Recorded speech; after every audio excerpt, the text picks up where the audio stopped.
Okay, 1938, good luck. I'll have to mix the openings up a little bit at some point, won't I? I keep playing the same openings all the time, but I don't know too many.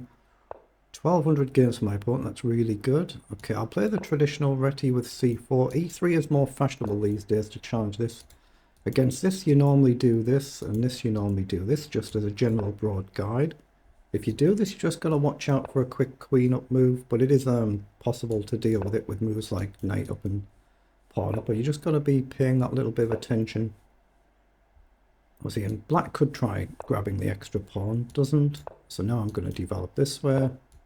So a very traditional reti opening. Now I can do this and we're going to encourage c5 at some point. I've got knight up. I think d4 and e3 are the more principal lines, so I'm going to just try and go for a nice stable centre, and then I've got an option where I want to put the knight. Because the rook's there, I could do this actually, spend an extra move and try and get rid of that bishop. I'm not sure I should.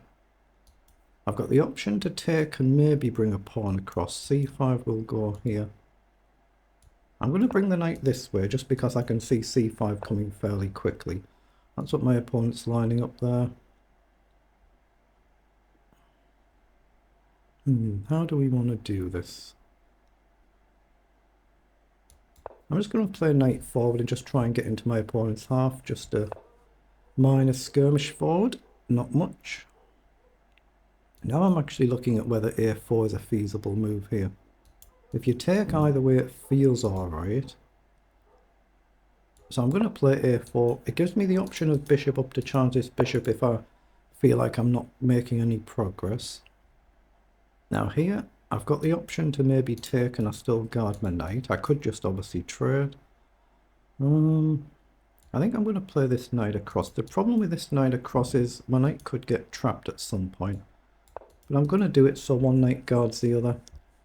As long as I've got a bailout square, but there is a risk if this knight jumps off, this knight could get under attack and with nowhere to go. Yeah, now you've clogged it down here. We're going to end up having to trade to open things up if we can. So I'm going to go with this one first. A bit risky, this, a bit risky. Okay, he's gone with the knight. So I've still got the option to develop. I've got the option to take here and see how you're taking back. Bishop, knight across, trade. Knight here, bishop down, is that a problem? Possibly. So I'm just looking at bishop up to break the symmetry. Queen up, you just do this. I'm not sure how I want to do this. So I'm just looking at a simple knight across, but I'm actually going to take the pawn. Well, my opponent's left the game, what the heck? Oh, he's on the site, but he's left the game. Is this legitimate? I hope so. I hope this is legitimate, and he's not left the game to go and consult an engine somewhere. You have to wait a heck of a long time. It's a good minute before you can claim a victory, but he's on site. He's just left. Yeah, now he's reconnected. This could be an engine that I'm playing against here then. He left for a long time there, didn't he? He left the game, but he didn't leave the site at all, so I could be playing against an engine. That's disconcerting. Yeah, I suspect something's going to be off here straight away now. Ooh. The pawn's immediately under attack. Yeah, I think I'm going to be playing against something suspicious here, but knight across guards in the short term. We can trade the bishop. Then you've got to move like bishop down.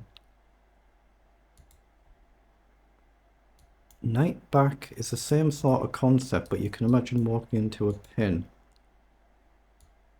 So I'm going to play knight across. Yeah, having noticed that, I think something might be going on here. Obviously, I don't know for certain. It's just because I noticed my opponent left the game for a long time, but he didn't leave the site at all. He left the game, but not the site. So I think I have to take the bishop there. Okay, so I've got a development move like queen up, but I think you can just push. If you take, my knight gets out of the way. I can move the knight across, but then I'll lose a pawn. Yeah, something's not right here, is it? Maybe I've got knight across so to hit the bishop then. But it doesn't work, does it? I'm just essentially lost. Knight here, yeah. I have to do this, but I'm just essentially lost because I can't guard the pawn. I've got one tempo because I hit the bishop, but yeah, you can tell straight away. I think my opponent's done something here, so... That's unfortunate. That's unfortunate. I'm going to go here to hit the knight, but I think you can just take. Although maybe I've got rook across, but yeah.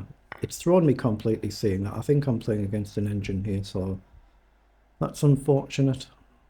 To gain a rook, lose a rook. Gain a pawn. To gain a rook, lose a rook. I can't come back. So gain a rook. If you take the bishop, I simply get out of the way. So gain a rook, lose a rook, gain a pawn.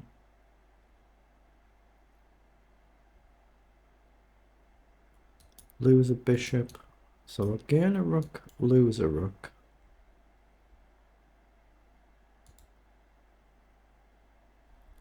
Gain a rook, lose a rook. It's whether I can gain a pawn, and if you take back, I take the knight back in it. I'm going to play it because I think I'm playing something suspicious now. I haven't seen that. And the way he's moving instantly now, yeah, I'm pretty confident that I'm playing somebody suspicious here. But I don't know for certain, of course. It's just having seen that disconnection, but he was definitely on site the whole time. So it feels like there's something wrong here. But I might be wrong. I'll review it more carefully off camera after the event. Oh, has he just blundered? What the heck? He's just blundered the most basic tactic, or maybe it was legit then.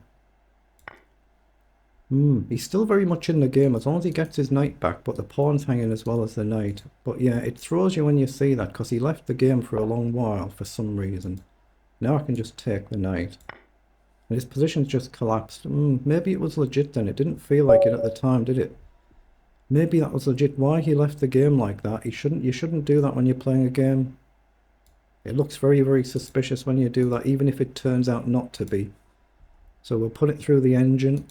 And obviously only my opponent knows what they're actually doing. I don't know. I'm just going by a gut feeling, having experienced that in the past in other games.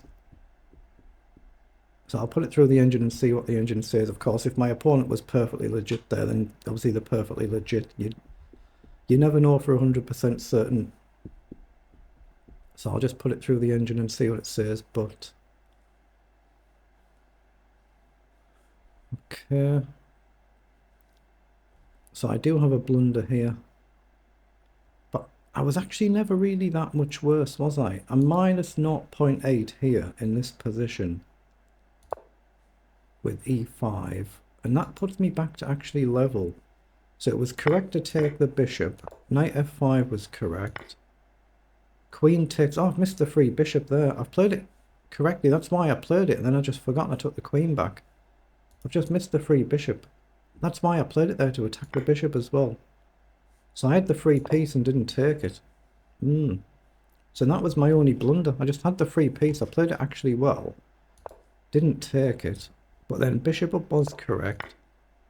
Yeah, but as soon as you notice something like that, see, taking the rook was correct as well. Bishop back here was the better move, the engine says, rather than taking the pawn, because if you take it's the same check effect.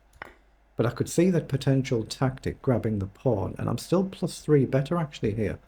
It just threw me because I'd seen that disconnection from the game but not the site. It made me feel like something suspicious was going on, then I just lost focus, but I was actually played it pretty well overall, so trusting that my opponent was legit there, it seems to be, doesn't it? So yeah, it is what it is then. We got the win.